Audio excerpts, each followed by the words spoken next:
नमस्कार, मैं आरबी सिंह यादव और आप देख रहे हैं मेरा YouTube channel RB Singh Yadav editor. अभी पिछले दिनों 2 दिन पहले की जो रात थी उसमें राहुल गांधी की न्याय यात्रा में शामिल युवक कांग्रेस के जो वाहन थे और वहां पोस्टर लगे हुए थे उन पर हमला हुआ था, शीशे तोड़े गए थे गाड़ियों के, बहुत सारा कुछ हुआ था। लेकिन आज जब असम में लौटी है पदयात्रा न्याय यात्रा तो सोनितपुर एक जगह है, वहाँ पर भारतीय जनता पार्टी के तमाम लोगों ने जय श्री राम के नारे लगाते हुए और कांग्रेस प्रमुख नेता राहुल गांधी के का जो काफिला चल रहा है, राहुल गांधी की जो न्याय यात्रा चल रही है उस पर उस पर हमला हुआ है। और राहुल गांधी की जो न्याय यात्रा है उस पर हमला करना या उनको जय श्री राम के नाम पर बैनर, झंडे, पोस्टर दिखाना, वो बात तो कहीं समझ तक आती है और हमला करना भी समझ में आता है कि चलिए विरोधी पार्टी है उनकी। लेकिन ये बात समझ से बाहर है कि जर्नलिस्ट जो चल रहे हैं साथ में, उनके साथ जो मारपीट हो रही है वो बात समझ में नहीं आती है।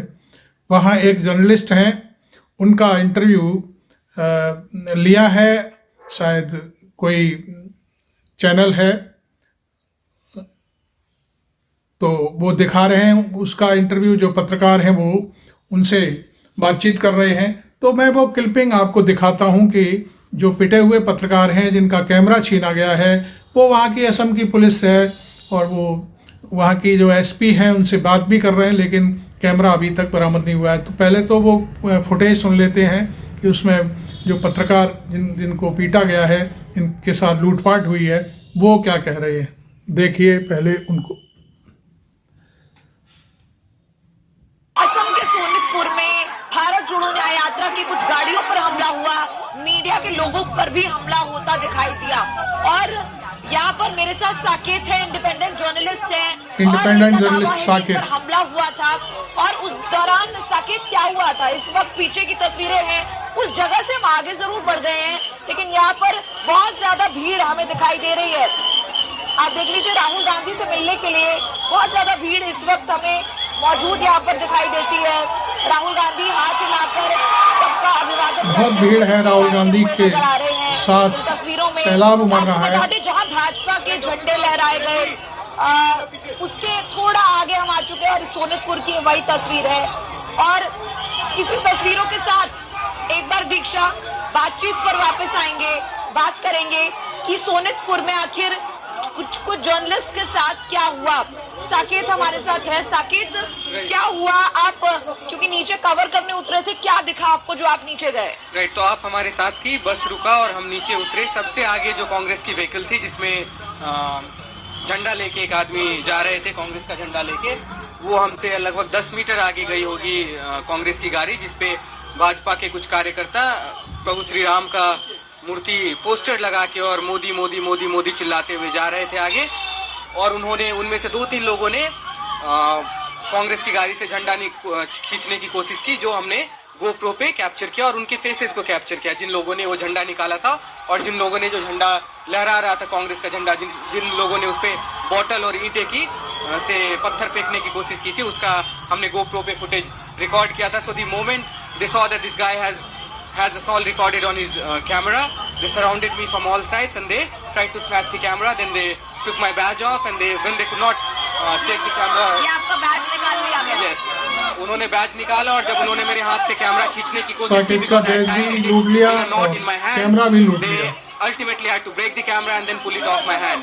तो उसके बाद वहाँ की मधुरिमा दास बोल के एसपी आई, वहाँ पे उन्हें हमने फुटेज दिखाया। जिन लोगों ने हमारा कैमरा लिया था उनका फुटेज हमारे पीछे जो कैमरामैन थे उसके पास वो कैमरा पे कैद हुआ था। हमने उन्हें फुटेज दिखाया। एएसपी सेड दैट अभी रैली को निकलने दीजिए, हम आपका कैमरा ऊपर करके देंगे। We know for sure that the people who took the camera right there in that BJP meeting or whatever that was taking place, but it's not fair that, the people people under the guise of religion and God are now have come stooped down to this level that they have begun to attack independent journalists and media, right? अच्छा, BJP और कांग्रेस की आपस की लड़ाई तो समझ में आती है, लेकिन मीडिया को क्यों तंग किया गया है यहाँ पर? इसलिए तंग किया गया क्योंकि उन्होंने देखा कि उन्होंने जब कांग्रेस के व्हीकल को अटैक किया, I had them all on my camera, किस किस लड़के ने कांग्रेस की व्हीकल को अटैक किया। अगर आपने अटैक किया और आपको मैं कैमरे पे कैद कर लूं, then you can be prosecuted later on, right? बिल्कुल। Because Rahul Gandhi is entitled to high profile security. You cannot go and attack his convoy, right? But there were people who are attacking his convoy, so that is why they have begun to attack the media now. जी, और अगर आप और समझा पाए कि उसके बाद क्या हुआ? उसके बाद आपने कहा कि आप एसपी के पास गए, एएसपी के पास आप ASP came there and Mahima, I think she is the Northeast in charge of AICC, right? तो वो वहाँ पे आई, उन्होंने ASP से बहुत रिक्वेस्ट किया कि आप कम से कम इनका camera दिलवाइए, but what we actually saw was the ASP went like 100 meters ahead and she just waited for the convoy to pass. अभी 5 मिनट पहले मैंने ASP को फोन किया था कि मेरा कैमरा आपको मिला, उन्होंने कहा कि अभी तो हम रैली निकलवा रहे हैं।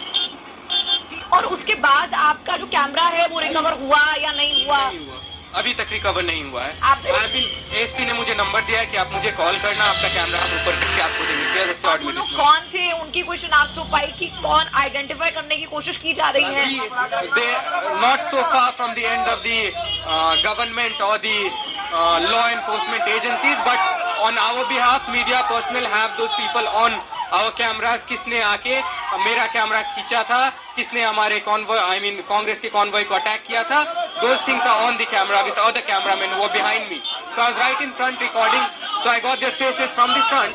तो उन्होंने मुझे देखा तो उन्होंने मुझे घेर के मेरे हाथ से कैमरा छीन लिया, लेकिन मेरे से 20 मीटर 30 मीटर पीछे कोलकाता टीवी और अदर न्यूज चैनल्स के कैमरामैन थे जिन्होंने उन लोगों को भी रिकॉर्ड पे लिया। So we have them on the record. अच्छा, लेकिन जब ये सारी जद्दोजहद चल रही थी तब वो आपसे क्या कह रहे थे जब आप अपना कैमरा वापस मांग रहे थे? क्या कोई नारेबाजी हो रही थी उस वक्त? Naribadi, something was going on over the loudspeakers, but when you are going on recording something, you are least bothered about what is happening around you, right? So मुझे उतना ध्यान नहीं है, but they were just trying to tell कि तुमने हमारा film क्यों बनाया? कैमरा दो, कैमरा दो, कैमरा दो, कैमरा दो. They were scared because they had done something wrong. The wrong that they had done was they had tried to attack a high-profile a person who has been entitled to high-profile security.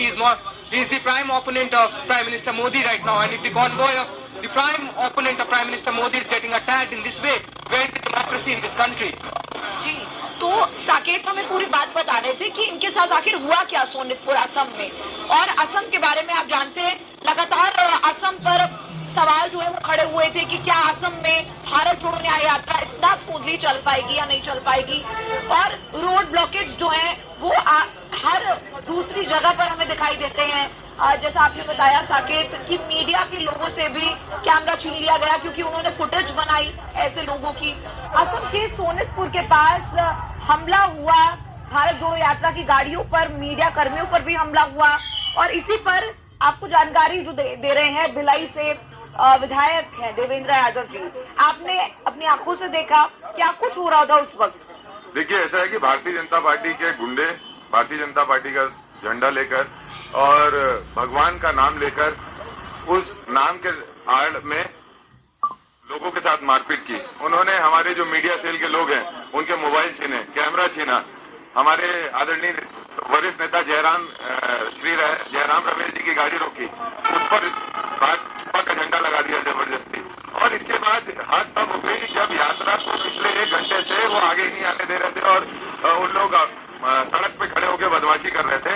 और राहुल जी जब की यात्रा पहुंची तो वहां पर खड़े होके वो ईश्वर का नाम लेकर, भगवान का नाम लेकर वहां पर गुंडागर्दी कर रहे थे, लोगों को रोकने का, धक्का मारने का काम कर रहे थे। और ये सब देखते हुए हमारे नेता राहुल जी नीचे उतरे और नीचे उतरकर भाजपा के वो समर्पित लोगों से मुलाकात की, उनसे पूछा आपको क्या समस्या है, और इसके बाद वो बस पर चढ़े। मैं ये कहना चाहता हूँ आसाम के सीएम को, जो वो हरकतें कर रहे हैं ये हरकतें उनको शोभा नहीं देती, और जिस तरीके से आप भगवान का नाम लेकर गुंडागर्दी कर रहे हो ये देश भी देख रहा है, देश की जनता भी देख रही है और प्रभु श्री राम भी देख रहे हैं। और ये गुंडागर्दी भगवान का नाम लेकर, ध्वज लेकर आपकी जनता नहीं सहन करेगी और जनता इसका जवाब देगी।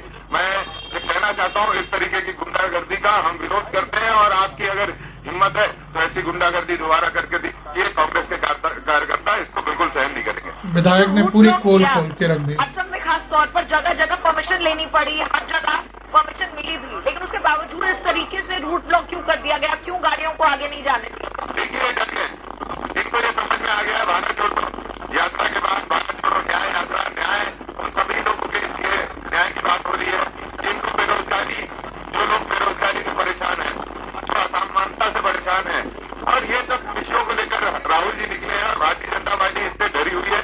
इसलिए हर जगह बंद, हर जगह रूट्स क्लियर करने में दिक्कत है। अब ये सबसे भी वो हमको नहीं रोक पा रही है तो अपने गुंडों को भेज रही है और झगड़ा कर रही है। बहुत बहुत धन्यवाद।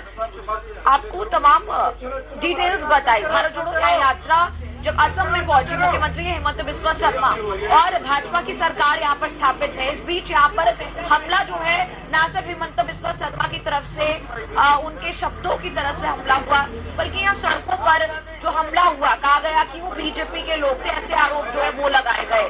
जो आपको देवेंद्र जी बता रहे थे अभी कि ईश्वर के नाम पर वो रूट ब्लॉक कर रहे थे, जयराम रमेश जी की भी गाड़ी पर जो है वो हमला होता दिखाई दिया। कैमरा पर्सन दीक्षा यादव के साथ निधि तनेजा, असम। तस्वीरें दिखा दीजिए। महिलाएं भारी संख्या में यहाँ पर देखने को मिल रही हैं। अरुणाचल प्रदेश की तस्वीर है पूरी। भारत जोड़ो न्याय यात्रा नॉर्थ ईस्ट के राज्यों से शुरू होती हुई यात्रा राहुल गांधी की अब अरुणाचल प्रदेश जो है वो पहुंच गई है। और अरुणाचल प्रदेश में क्या चीन का जिक्र राहुल गांधी करेंगे या नहीं करेंगे, ये यहाँ योगेंद्र यादव से बात हुई। ये तस्वीर वो पूरी कहानी भीड़ की तस्वीर जो है वो आपको हम न्यूज़ तक पर दिखा रहे हैं। हमने आपको मणिपुर से लेकर असम, नागालैंड और अब अरुणाचल प्रदेश की तस्वीर जो है वो न्यूज़ तक पर दिखाई। एक बार फिर जो है यात्रा असम की तरफ बढ़ेगी, लेकिन फिलहाल अरुणाचल प्रदेश में ये यात्रा जो है वो मौजूद है। कहाँ से आए सर आप? हम कश्मीर से आए हैं। आप यहीं रहते हैं? नहीं, यात्रा के साथ आए हैं। अच्छा, यात्रा के साथ आए हैं। ये जो भीड़ आप देख रहे हैं, आपने पूरी यात्रा देखी होगी जी।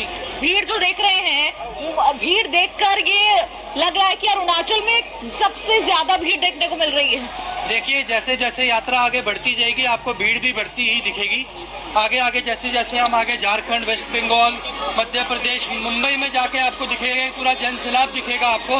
राहुल गांधी जी के समर्थन में लोग आपको बढ़ते ही दिखेंगे, कम नहीं दिखेंगे।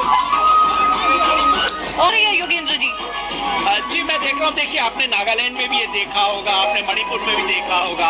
योगेंद्र यादव से भी सीमांत की बात हो रही है। वो लोग जो कि महसूस करते हैं कि वो हाशिए में रखे गए हैं, उन सबको राहुल गांधी से एक स्वाभाविक स्नेह लगता है और उन्हें महसूस होता है कि कोई है जो हमारा दुख दर्द सुनने आया है।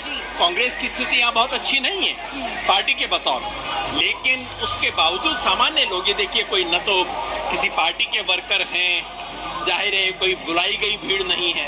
एक जो स्वाभाविक स्नेह है आप देखिए, वो दिखाता है कि राहुल गांधी के लिए बहुत पॉजिटिव चीज है।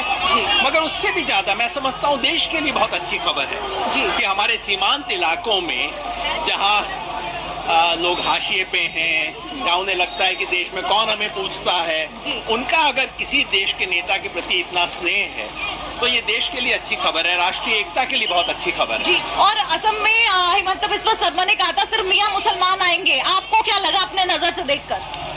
ये तो हेमंत ना तो यात्रा पे टिप्पणी है, मैं समझता हूँ ये हेमंत बिस्वा शर्मा के बुद्धि पे टिप्पणी है। उस बेचारे की सोच इतनी एक तरफा हो गई है कि उसे सपने में भी शायद सिर्फ अब वही दिखाई देते हैं और ऐसा और बौखलाए हुए ऐसा लगता है। असम के मुख्यमंत्री पोस्टर फड़वा रहे हैं, सरकार के झूठे कार्यक्रम आयोजित करवा रहे हैं लोगों को अलग करने के लिए, और मैं समझता हूँ इसका परिणाम ये होगा कि इस यात्रा को जितना पब्लिसिटी मिलना चाहिए था उससे ज्यादा पब्लिसिटी मिल जाएगा। अच्छा, अरुणाचल में आप देख रहे हैं भीड़ है, लोकसभा चुनाव के लिहाज से कितना जरूरी?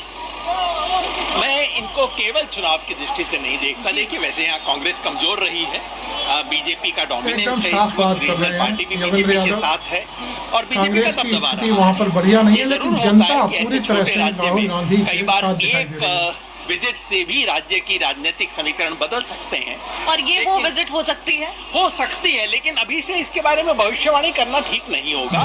मैं इसको केवल एक लार्जर सिंबॉलिक के रूप में देखता हूँ। लोग कह रहे हैं कि पहले धरती की बात कर रहे हैं, धरती पर जो देख रहे हैं वो बात कर रहे हैं। अब है ना, आपको कांग्रेस बीजेपी की तरफ से कहा जा रहा था कि यात्रा अरुणाचल में जाने की हिम्मत नहीं करेगी। अब देखिए आई है और क्या जन समर्थन मिल रहा है। तो मैं इस दृष्टि से इसको देखता हूँ। अरुणाचल जो जहाँ सूरज की पहली किरण पड़ती है, उसका प्रकाश दिल्ली से जुड़े, देश से जुड़े, ये बहुत अच्छी खबर है। चुनाव एक सीट ऊपर नीचे होने से पूरा देश की तस्वीर नहीं बदलती है। आपको लगता है राहुल गांधी को चीन पर बात करनी चाहिए यहाँ आकर? अब क्या करनी चाहिए वो तो खुद करेंगे शायद, लेकिन मैं समझता हूँ यहाँ आना अपने आप में बोलने से ज्यादा बड़ी बात है। क्योंकि यहाँ आके, क्योंकि चीन तो कहता है ना कि अरुणाचल प्रदेश तो चीन का हिस्सा है। वो तो जो हमारे स्पोर्ट्स पर्सन जाते हैं, अगर चीन में किसी प्रतियोगिता में हिस्सा लेने भारत का स्पोर्ट्स पर्सन जाता है तो चीन कहता है हम तुम्हें वीजा कैसे दे सकते हैं, तुम तो मेरे ही अपने देश से आए हो। और उनको स्टेपल वीजा पे दिया जाता है, जिस सवाल को अभी उठाया गया है। तो ऐसे में राहुल गांधी का यहाँ आना अपने आप में एक स्टेटमेंट है। चीन के दावों को खंडन करने की में शब्दों से ज्यादा कदम है। हम सब यहाँ चल रहे हैं, ये चीन के दावे का खंडन है। आप भी चीन के दावे का खंडन कर रहे हैं इस वक्त। जी धन्यवाद योगेंद्र जी, धन्यवाद, आपने हमसे बात की। एक तरफ राहुल गांधी अरुणाचल में और असम में हैं इस समय, और वो जनता से सीधे रूबरू हो रहे हैं, उनकी समस्याएं सुन रहे हैं। दूसरी तरफ हम जो कल प्राण प्रतिष्ठा का होने वाला कार्यक्रम है, उस पर आदरणीय शंकराचार्य क्या कह रहे हैं, थोड़ी एक क्लिप यहाँ भी सुन लीजिए। अब शास्त्र कहता है कि अपूर्ण मंदिर में प्रतिष्ठा अगर होगी तो वो उचित नहीं होगी, अनिष्ट होगा बाद में, जो लोग उससे जुड़े हुए लोग हैं।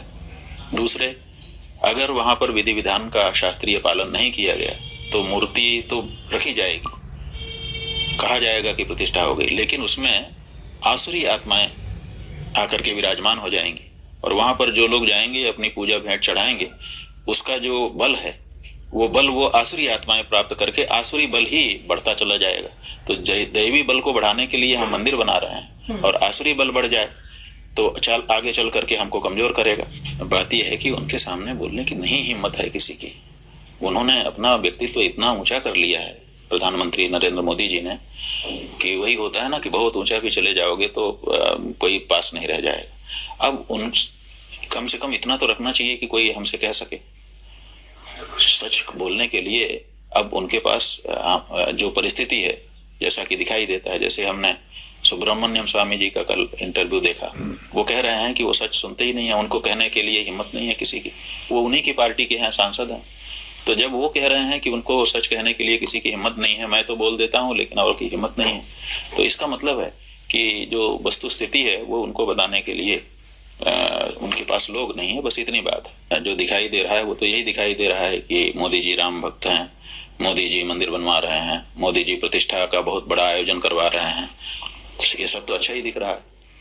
लेकिन जो शास्त्रों की अनदेखी इसमें हो रही है उसके प्रति ध्यान नहीं दे रहे हैं, ये भी दिखाई दे रहा है। तो हम लोगों का काम ये है कि हम इस ओर उनका ध्यान आकृष्ट करें।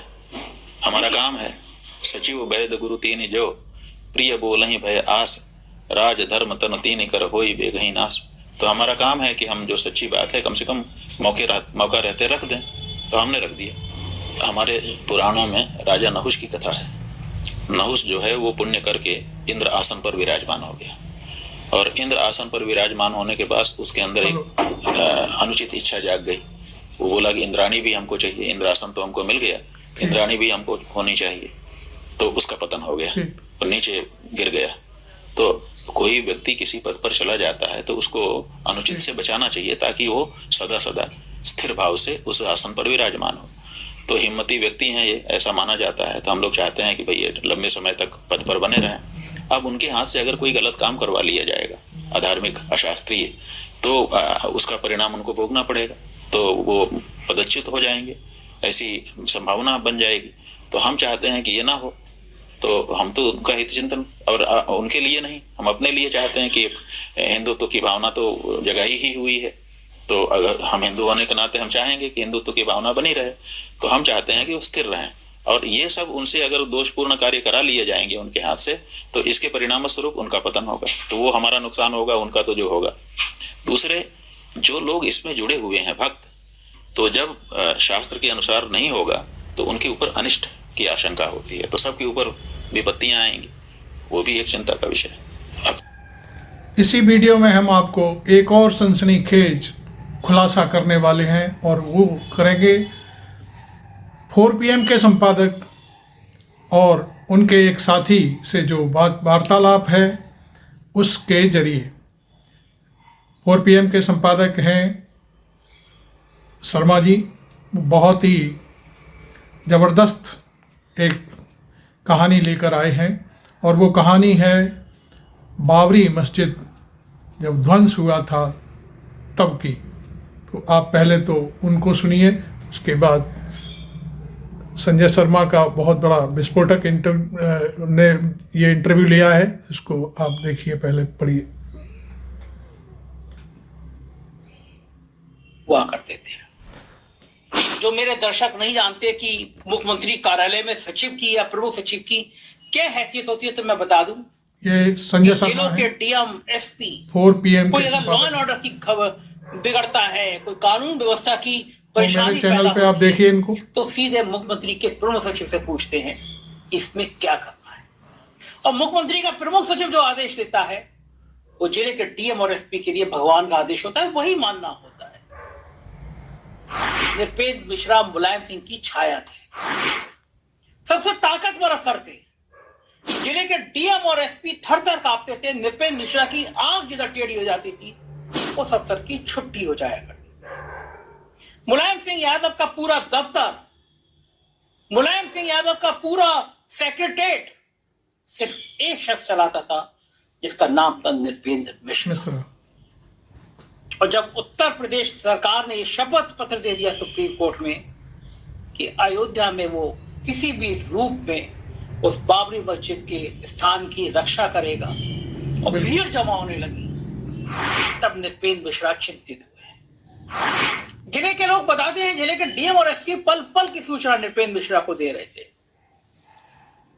और फिर जब गोलियां चली उस समय नृपेंद्र मिश्रा उत्तर प्रदेश के सबसे ताकतवर अफसर थे, मुख्यमंत्री के सचिव थे। सोचिए कितनी सफाई के साथ मुख्यमंत्री के सचिव में मुख्यमंत्री के सबसे ताकतवर अफसर ने अपनी काबिलियत से, अपने हुनर से अपनी जगह यहां तक बना ली कि मोदी ने उनको राम मंदिर ट्रस्ट का अध्यक्ष बना दिया। कार सेवकों पर गोली चलाने वाले उनके खून से रंगे हाथों को माफ कर दिया, निशाना किसी और को बना दिया गया और मलाई किसी और ने खा ली। क्या बात है। बताया जाता है कि नृपेंद्र मिश्रा पर अमेरिका की बड़ी कृपा रही है। ये मैं नहीं कह रहा हूं, ये बात राष्ट्रीय स्वयंसेवक संघ के मुखपत्र पांचजन ने लिखा। पांचजन ने नृपेंद्र मिश्रा को सीआईए का एजेंट तक बताया। अरे वाह, चौंक गए ना। 5 जन नृपेंद्र मिश्रा को सीआईए का एजेंट तक बता चुका है। ये खबर बिल्कुल। छपी, बहुत विवाद हुआ, बिल्कुल। हल्ला गुल्ला मचा, जांचें हुई। लेकिन बड़ा खेल तब हुआ जब लोगों ने ये बात खुलेआम कहना शुरू कर दी कि नृपेंद्र मिश्रा अमेरिका के इशारे पर भारत में दो समुदाय के बीच में नफरत बढ़ाने का काम कर रहे थे। सरकार गिरी, वो कल्याण सिंह के पास चले गए। कल्याण सिंह की आंख का तारा बन गए। सोचिए आप, जो आदमी मुलायम सिंह की आंख का तारा, सरकार बदलती, कल्याण सिंह की आंख का तारा। लेकिन कल्याण सिंह बहुत जल्दी इस अफसर के हुनर को पहचान गए और उन्होंने इसको निकाल के बाहर रख दिया, बाहर का रास्ता दिखा दिया। दर्द है, कार सेवकों के दिल में आज भी दर्द है कि नृपेंद्र मिश्रा इतने ताकतवर अफसर कैसे बन गए कि जिन्होंने कार सेवकों पे गोली चलाई, अब वो राम मंदिर ट्रस्ट के अध्यक्ष बन गए। एक ऐसे कार सेवक का आप दर्द देखिए आपको इसी सुना वीडियो रहा हूं। में कितने कितने जिसकी खेल हो रहे हैं, चार बड़ी मेहनत से हम गोली तैयार कर रहे हैं इस वीडियो कार को। से देखिए वो मेरे वाले चैनल को चार सब्सक्राइब गोली जरूर लगी थी। करिए। आज वो नृपेंद्र मिश्रा की हालत देखिए। राहुल गांधी पर कैसा दर्द और महसूस प्रेस कर पर रहा है। हमला होने के बाद अब अयोध्या का खेल। मैं अयोध्या का मूल निवासी हूँ। मैंने 1990 में जब मुलायम सरकार ने गोलियां चलाई थी तो मुझे 4 गोलियां लगी थी। उसमें उस आंदोलन का अकेला एकमात्र जीवित कारसेवक अयोध्या का मैं। दूसरा 2 वर्ष बाद 6 दिसंबर 92 को मैं ढांचे के नीचे गिर करके मुझे तो यही बताया गया था कि ये बाबरी मस्जिद है, हमने उसे तोड़ा। आज आप कहते हैं कि लोगों ने मंदिर तोड़ दिया। आप ही ने तो हमें सिखाया कि वो बाबरी ढांचा उसे तोड़ो, हमने तोड़ दिया मंदिर। हमारे शरीर में 17 जगह हड्डियां टूटी थी, 17 फ्रैक्चर हुए थे। 22 दिन में कोमा में रहा हूं। हमारी अपेक्षा कोई सरकार बनाने बिगाड़ने की, विधायक सांसद बनने की थोड़ी थी। हमारी इच्छा और अपेक्षा दोनों और इरादा भी, दृढ़ निश्चय भी था भव्यतम राम मंदिर का। हमने अपना रक्त अयोध्या की गलियों में इसलिए नहीं बहाया था कि आकर चंपत राय नामक कुछ लुटेरे इसको लूट कर ले जाए। बाबर ने तो 1 मंदिर तोड़ा था, ये सैकड़ों मंदिर तोड़े। हमने इस दिन की लड़ाई नहीं करी थी। हमने ये मुकदमे, मेरे ऊपर कई दर्जन मुकदमे लादे गए, इसलिए इस मुकदमे को हमने साहस स्वीकार किया कि एक दिन ऐसा मंदिर बनेगा कि पूरी दुनिया आश्चर्यचकित रह जाएगी। लेकिन आज तो ये सब कुछ उल्टा हो रहा। जिस नृपेंद्र मिश्रा नामक IAS ने हम कारसेवकों पर गोली चलवाई थी वो इस जस्ट में शामिल कर लिया गया। दुखद है ये बात, दुखद है। वो कुछ लोग बसपा से जुड़े इसमें आ गए, कुछ वो लोग जो वामपंथी हैं, वो अनिल मिश्रा जो कांग्रेस में था वो इसमें शामिल कर लिया गया, जिसने कारसेवकों पर चलाई गई गोली की अक्षरशः प्रशंसा की थी, मुलायम सरकार की तारीफ की थी, उसको रख लिया गया। और नृपेंद्र मिश्रा उसमें प्रमुख सचिव गए थे उत्तर प्रदेश सरकार में, और उन्हीं ने मुलायम सिंह को चाहा कि गोली चलाइए तभी रुकेगा। आज वो ट्रस्ट में शामिल है, पीड़ा है। हम अयोध्या वासियों की पीड़ा किससे कहने जाए? आपके अतिरिक्त सरकार कोई बचता नहीं कि हम अपनी बात किसी और से कहें, कौन सुनेगा? सब तो उनके दबाव में, डर में है। सब उनके जो क्रियाकलाप है, सब जो शब्दों का जाल बुना जाता है मोदी है तो मुमकिन है, तो वही चल रहा। इसलिए हम सरकार के श्री चरणों में निवेदन करने आए थे। सुन गए ना आप ये वीडियो देखकर? बिल्कुल गए ना आप? बिल्कुल आपकी बिल्कुल। समझ में नहीं आ रहा होगा ये सब हो क्या रहा है। थैंक यू संजय भाई। ट्राई का अध्यक्ष रहने के बाद नियम था कि जो व्यक्ति ट्राई का चेयरमैन रह चुका है उसकी नियुक्ति केंद्र या राज्य सरकार में किसी प्रमुख पद पर नहीं हो सकती। लेकिन नृपेंद्र मिश्रा को प्रधानमंत्री का प्रमुख सचिव बनाना था और बताया जाता है अंबानी ने इसके लिए दिन रात एक कर रखा था। इसलिए एक अध्यादेश लाके, सोचिए आप कितना ताकतवर अफसर है ये, इसके लिए अध्यादेश लाया गया और फिर प्रधानमंत्री को इसका प्रधानमंत्री कार्यालय में अफसर को तैनाती दी गई। कितना ताकतवर। राम मंदिर ट्रस्ट का अध्यक्ष, ब्लैकमेलिंग का ये आलम की बेटे को भी बीजेपी का MLC बना दिया गया। भगवान राम के मंदिर में भी ये खेल। उत्तर प्रदेश के बहुत सीनियर जर्नलिस्ट रहे हैं अजय शुक्ला जी। यहाँ बड़े बड़े अखबार, हिंदुस्तान जागरण, ऐसे बड़े बड़े अखबारों के संपादक रहे हैं। बहुत बड़ा चैनल रहा है इंडिया न्यूज, उसके पूरे जिन राज्यों में वो चैनल था उसके सब ग्रुप एडिटर, यानी उनके अंडर में 17 चैनल आते थे, राज्यों के चैनल आते थे। शानदार पत्रकार, बड़े होनहार पत्रकार। उनके पिता पुलिस अफसर थे जिस समय यह घटना हुई, और चांस की बात है फैजाबाद के पास में तैनात थे। उन्होंने पूरी घटना देखी, नृपेंद्र मिश्रा की पूरी पर्सनालिटी को वो जानते हैं। मैंने अजय शुक्ला से पूछा कि नृपेंद्र मिश्रा का सच क्या है। जबरदस्त बातचीत है, आपके रोंगटे खड़े कर देगी। चलते हैं अजय शुक्ला के पास। स्वागत है अजय जी आपका 4 PM न्यूज नेटवर्क में। बड़ी महत्वपूर्ण खबर है, और खबर ये है कि मुख्यमंत्री थे मुलायम सिंह यादव, कार सेवकों पर गोली चली थी, और मुख्यमंत्री के सचिव थे नृपेंद्र मिश्रा, जो आजकल राम जन्मभूमि ट्रस्ट के सर्वे सर्वा है। भाजपा आरोप लगाती है कि मुलायम सिंह ने गोली चलवा दी, लेकिन आप तो उत्तर प्रदेश के बड़े बड़े अखबारों के संपादक रहे हैं। एक बहुत बड़े मीडिया हाउस के इलेक्ट्रॉनिक चैनल के 17-18 चैनल आपके अंडर में आते थे, आप ग्रुप एडिटर थे, पत्रकारिता का एक लंबा अनुभव है आपको, बड़े बड़े अखबारों में एक सबसे इम्पोर्टेंट जगह पे रहने का। मुख्यमंत्री का सचिव, प्रमुख सचिव जो होता है वो पूरी कमांड रहता है। मतलब जिले के DM क्या कहेंगे वो उससे पूछेगा, SSP पूछता है उनसे, कोई लॉ एंड ऑर्डर की स्थिति खराब होती है तो टच में रहता है। अच्छा जी, कैसे संभव हो सकता है कि जिस दिन कार सेवकों पे गोली चली, जो मुख्यमंत्री का सचिव रहा हो, वो राम मंदिर ट्रस्ट का भी सर्वे सर्वा बना दिया जाए? नृपेंद्र मिश्रा में ऐसे कौन से गुण हैं?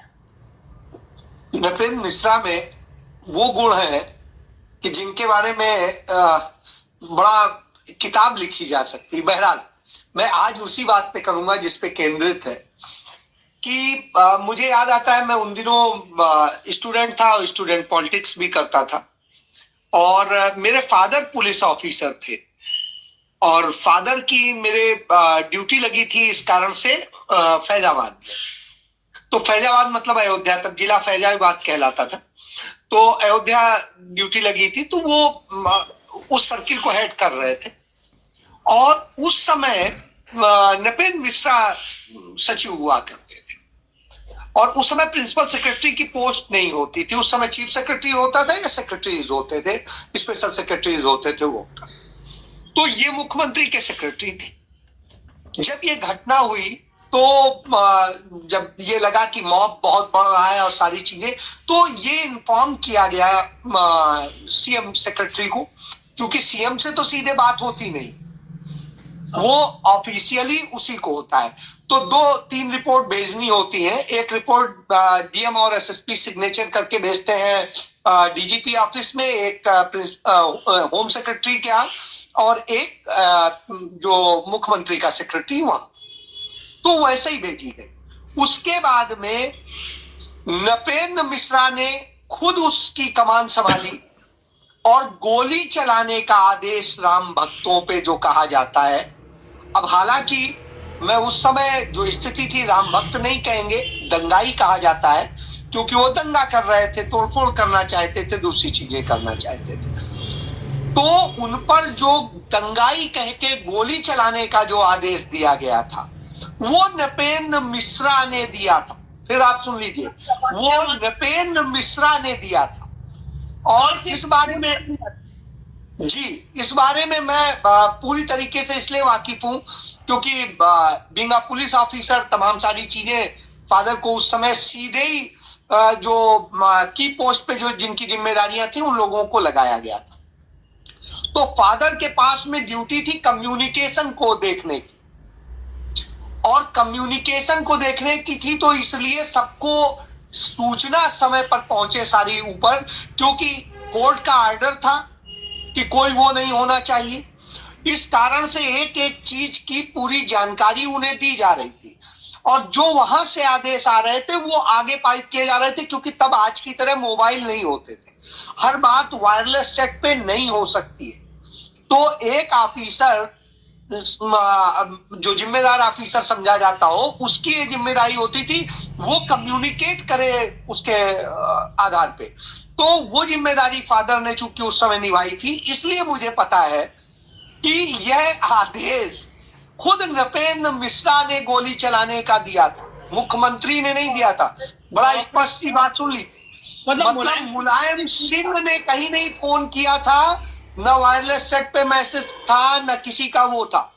यह आदेश उनके सचिव नृपेंद्र मिश्रा ने दिया था। चूंकि सचिव जो आदेश करता है वो माना जाता है कि मुख्यमंत्री की तरफ से कर रहा है, तो इस दृष्टिकोण से वो मुख्यमंत्री का कहा जाता है कि मुलायम सिंह, लेकिन वह आदेश मुलायम सिंह ने नहीं दिया था, वह आदेश नृपेंद्र मिश्रा ने दिया, और सारा कम्युनिकेशन नृपेंद्र मिश्रा से हो रहा था, उसकी पूरी निगरानी नृपेंद्र मिश्रा कर रहे थे।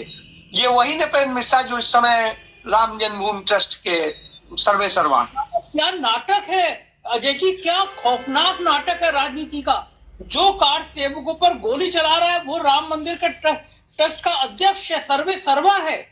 ये संजय जी एक और चीज बताऊं कि इसके साथ साथ एक और चीज जोड़ना चाहूंगा कि इस सरकार में कई चीजें अद्भुत सी मैं देख रहा हूं कि ड्रामे हो रहे हैं। राम के नाम पे सिर पटका जा रहा है, और याद करिए राम जानकी के नाम पर जो रथ लेकर के जन जागरण यात्रा करते हुए निकले थे आडवाणी, और वो आडवाणी को जब गिरफ्तार किया गया था बिहार में, तो कहते हैं लालू उस समय भी आरके सिंह जो नरेंद्र मोदी सरकार में मिनिस्टर है, क्या बात। स्पेशली ला के मिनिस्टर बनाया है, और जो ये वही आर.के. सिंह है जिन्होंने हिंदुस्तान के इतिहास में पहली बार ऑफिशियली भगवा आतंकवाद नाम दिया था। भगवान ये इन्होंने ही गिरफ्तार किया था आडवाणी को। तो ये खेल इस सरकार में समस्तीपुर बड़ा में। है कि ठीक जिन बात। लोगों ने राम भक्तों पर कार्रवाई की वो ही है। गृह सचिव रहते हुए उन्होंने कहा था कि भगवा आतंकवाद है ना, जी। वो आर.के. सिंह मोदी सरकार में मंत्री है। लेकिन जी। नृपेंद्र मिश्रा का तो ये बहुत बड़ी बात आप बता रहे हैं कि नृपेंद्र मिश्रा ने गोली चलाने का आदेश दिया और इस समय मंदिर बनाने के इंटरव्यू दे रहे हैं कि भगवान रामलला की यहाँ मूर्ति रखी जाएगी, भगवान रामलला यहाँ प्राण प्रतिष्ठा होगी। ये कैसा बड़ा नाटक है और ये कैसा हिंदू धर्म के संग मजाक है। ये तो भावनाएं लोगों की दूसरित करने वाली बात है। लोगों की इतनी आस्थाएं हैं। आप मुलायम सिंह को गाली दे रहे हैं, मुलायम सिंह ने गोली चलाई, और हकीकत यह है कि मुलायम सिंह के सचिव थे नृपेंद्र मिश्रा। ऑर्डर सचिव का ही होता है, क्योंकि इतनी बड़ी घटना में हर मुख्यमंत्री इन्वॉल्व नहीं होता है, डीएम सचिव। संजय जी एक एडमिनिस्ट्रेटिव वो आपको बता दूं कि किसी भी मंत्री का आदेश तब तक मायने नहीं रखता सिग्नेचर किया हुआ जब तक उसे कोई सेक्रेटरी इंडोर्स न कर दे। ठीक बात। तो बगैर सेक्रेटरी के इंडोर्समेंट के किसी मुख्यमंत्री, प्रधानमंत्री, किसी का ऑर्डर कोई मायने नहीं रखता है। तो इस दृष्टिकोण से भी यदि कहें कि नेताजी ने दिया था तो साहब उसे डिटो किया था उस सेक्रेटरी ने, जबकि उन्होंने कोई आदेश नहीं दिया था। जी आप मुझे बताइए कि अजय जी, आपको याद होगा उस समय में पांचजन संघ का मुखपत्र अखबार, उसने नृपेंद्र मिश्रा को सीआईए का एजेंट कहा था। आपको घटना याद है? नहीं, बिल्कुल याद है। उनके बारे में बहुत सारे सवाल उठे हैं और इतना ज्यादा चीजें उठी हैं उनको लेके कि उनकी कैसे पूरी डीलिंग होती थी, कहां से क्या कनेक्शन थे, इन सब चीजों को लेके वो लगातार विवादों में रहे। और इसी कारण जो है ये बड़ा विवाद खड़ा हुआ था और इसके कारण कल्याण सिंह ने उन्हें बाद में हटाया था। वो कल्याण सिंह के समय भी पहले सेक्रेटरी रहे, फिर कल्याण सिंह ने उन्हें बाद में हटाया, काफी बाद में हटाया। तो यह इस बात का पूरा वो है कि खेल कहां से हो रहा था। इस देश को हिंदू मुस्लिम की आग में झोंक दिया जाए, इस देश में इस तरह की चीजें हो, इन सब को आग देने का काम अमेरिका के जरिए वो किया जा रहा था, क्योंकि इंडिया बहुत तेजी से प्रोग्रेस कर रहा था। हम चाइना के बराबर, आप याद करिए 1988 में चाइना की करेंसी और इंडिया की करेंसी बराबर थी। बिल्कुल। और स्थिति ये हुई कि वो सारे सब बढ़ने लगे, इंडिया ही नीचे जाने लगा है धर्म की लड़ाइयों के चक्कर में। ये अराजकता का माहौल जो हुआ है ये इन्हीं सब कारणों से हुआ है। जी अच्छा अजय जी, इतना ज्यादा नृपेंद्र मिश्रा में खास क्या है कि मोदी जी ने उनकी उम्र पूरी हो जाने के बाद एक अध्यादेश लाए, उनको अपना प्रमुख सचिव बनाया, फिर बेटा एमएलसी बना। वो एक हाउस में किसी अफसर के लेकर इस तरह आदेश किया। कोई नृपेंद्र मिश्रा में ऐसा कौन सा हुनर है? संजय जी, इसमें थोड़ा सा और एक जोड़ूंगा मैं, सिर्फ इतना ही नहीं है। देखिए, जो वो ट्राई के चेयरमैन थे, चेयरमैन रहते हुए उनका और क्या कहते हैं जो थे हमारे विनोद राय, वो दोनों लोगों का मिला हुआ खेल था। जो टेलीकॉम घोटाला जिसे 2G कहते हैं, टेलीकॉम घोटाले के नाम से जो प्रसिद्धि मिली, उस सब की साजिश इन लोगों ने मिल के रची थी। किसके कहे पे रची, क्या किया, क्या है, क्यों इन्होंने झूठ बोला, क्यों ऐसी रिपोर्ट दी कि दुनिया को जाए कि हाँ बहुत बड़ा घोटाला हो गया, जबकि अदालत में इन्होंने कहा कि ऐसा कोई घोटाला ही नहीं हुआ, ये सिर्फ एक असेसमेंट था। माफी मांगी राय ने। तो आप ये समझिए इस पूरे खेल में ये लोग थे। तो मुझे तो लगता है कि जो सारी साजिशें हुई, जिस आधार पे हिंदू मुस्लिम का नैरेटिव बनाया गया, जिस आधार पे कल्याण सिंह को एक बार जो सबसे बड़े नेता के तौर पे, और हिंदुओं की यदि बात करें, राम के नाम पर सबसे बड़े नेता हो गए थे भाजपा में, उनकी स्थिति ये हुई कि उन्हें कैसे डाउन किया जाए, इन सारी साजिशों में लोग शामिल थे। और इन सब साजिशों के बाद में जो नाम उभरता है वो नरेंद्र मोदी का नाम आता है। और जब नरेंद्र मोदी का नाम आता है, उन्हें जब इनाम देने की बारी आती है, तो इन सब खेल में तो स्वाभाविक सी बात है, मुझे तो यही लगता है कि इन साजिशों में जो निकल के आया उसका उन्हें इनाम दिया गया। जी, वो बात भी सामने आई थी अजय जी की अंबानी ग्रुप के बहुत करीबी हैं नृपेंद्र मिश्रा। पीएमओ में तैनाती के पीछे अंबानी हाथ था, अंबानी का बहुत वरदस्त था। ट्राई में जो वो बड़े बड़े चर्चाएं हुई, उस समय अंबानी की कंपनी को बहुत फायदा पहुंचाने की रणनीति बनाई, जियो के लिए राह आसान करी। तो क्या ये अंबानी का एक हाथ था जिसकी वजह से नृपेंद्र मिश्रा एक के बाद एक सीढ़ी चढ़ते चले गए? नृपेंद्र मिश्रा की दुकानदारी जो भी कोई, जब वो सेक्रेटरी रहे, सबको ही जानता है। और अब मैं उस पे नहीं जाऊंगा, मैं दूसरी चीज पे ही आता हूं जो आपने कही, वो कि उनकी करीबी थी, अनिल से भी करीबी थी, मुकेश से भी करीबी थी, धीरू भाई अंबानी से भी। जब धीरू भाई अंबानी जीवित थे तब से वो कनेक्टेड है। तो आप ये समझिए, अंबानीज का ठीक ठाक प्रेशर था और अंबानी बहुत कुछ डिसाइड कर रहे थे।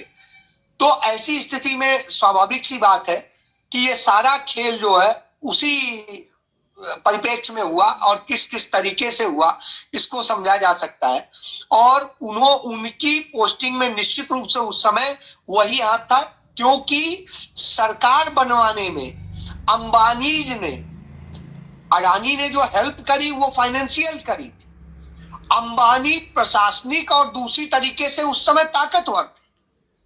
उस समय स्थिति ये थी, ब्यूरोक्रेसी से लेके तमाम सारे उसमें घुसे हुए थे, और सेंट्रल ब्यूरोशिप से तमाम सारे लोग रिटायर होने के बाद उनके यहाँ जाके अकोमोडेट हो गए। इससे आप समझ सकते हैं कि नरेंद्र मोदी जब आए शुरुआत में, तो उनको कैसे उनके लिए जगह बनाई जाए, उस काम को इन लोगों ने अंजाम दिया।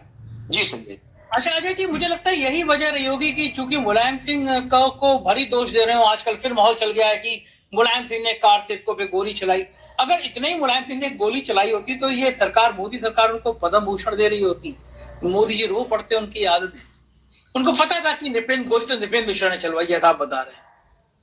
संजय जी, मैं यही तो कह रहा हूं कि आप देखिए, एक तरफ आप जब उनको लिखते हैं, जो कारण लिखा जाता है क्यों आप दे रहे हैं, पद्म विभूषण देने के समय में जो कॉजेज लिखे गए उसमें लिखा गया उन्होंने बहुत अच्छे से कानून व्यवस्था और ये सारी चीजों को मेंटेन किया, किस तरीके से हार्मोनी मेंटेन करने के लिए, कोर्ट का ऑर्डर और सबको फॉलो कराने के लिए किस तरीके से सामाजिक और वो एक बेहतर बनाने के लिए काम किया। देखिए, जिस आदमी ने संविधान और सारी चीजों को बचाने का काम किया हो, ये सारी बातें आप कह के उन्हें अवार्ड दे रहे हैं। और जब आप अवार्ड दे रहे हैं उसके बाद में आप कहते हैं, तो साहब इस खेल को समझने की जरूरत है। ये इसलिए क्योंकि नृपेंद्र मिश्रा को सेव किया जा सके। नृपेंद्र मिश्रा के रोल पे क्यों नहीं बात होती? सेक्रेटरी क्या आंख बंद करके तो साइन करता नहीं, ऑर्डर देता नहीं। वो ऑर्डर देता है तो पूरा उसमें ये होता है कि साम्यक रूप से वो इस बात के लिए संतुष्ट है कि हाँ ऐसा करना जरूरी है। तो यह आप समझ सकते हैं कि जो नृपेंद्र मिश्रा ने उस समय किया, वो यदि राम भक्त आप उन्हें मानते हैं तो निश्चित रूप से राम भक्तों पे गोली तो नृपेंद्र मिश्रा ने चलवाई थी। और उसके बाद में आप मजाक कर रहे हैं इस बात का कि उन्हें राम जन्मभूमि ट्रस्ट में शामिल करते हैं, अपना सेक्रेटरी बनाते हैं, उसके लिए कानून बदलते हैं कि उन्हें ज्यादा समय तक जो है बनाए रखा जाए, और आप बनाए रखते हैं। तो इस तरह की स्थितियां हैं। इससे आप समझ सकते हैं कि अब मोदी सरकार का जो मैं कहता हूं ना कि ये अपनी उस पे करते हैं, ये सामान्य नहीं। उनके जरिए अंबानीज को लपेटा जा रहा था, उनके तमाम सारे लाभ लिए जा रहे थे, जो भी लिए गए हो।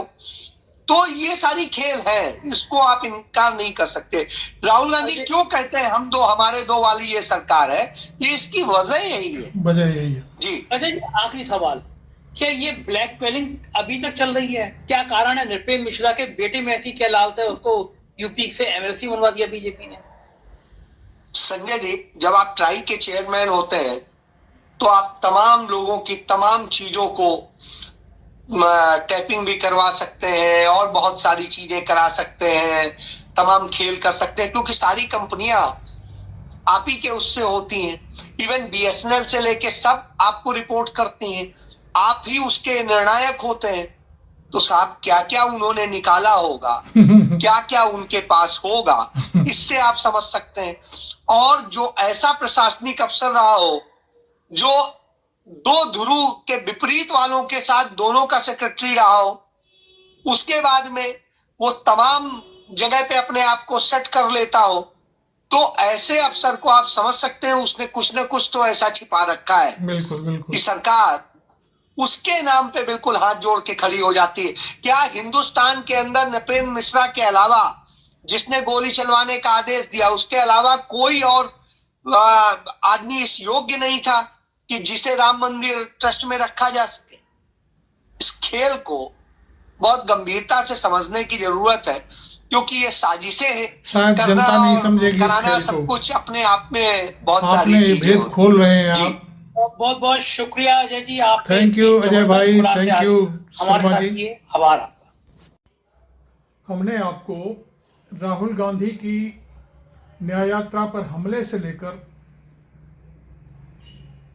राम मंदिर के कल होने वाले उद्घाटन पर शंकराचार्य महोदय की पूरी टिप्पणी सुनवाई, और उसके बाद